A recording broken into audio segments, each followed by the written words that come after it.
Hi there. Today, a pair of Altamira Orioles stopped by the area to put on a show.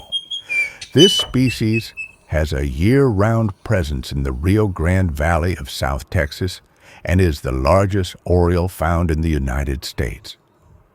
The bird calls you're hearing are from the Altamira Oriole. Their bright colors make them a delight to watch, and they can be spotted in all the parks throughout the Rio Grande Valley.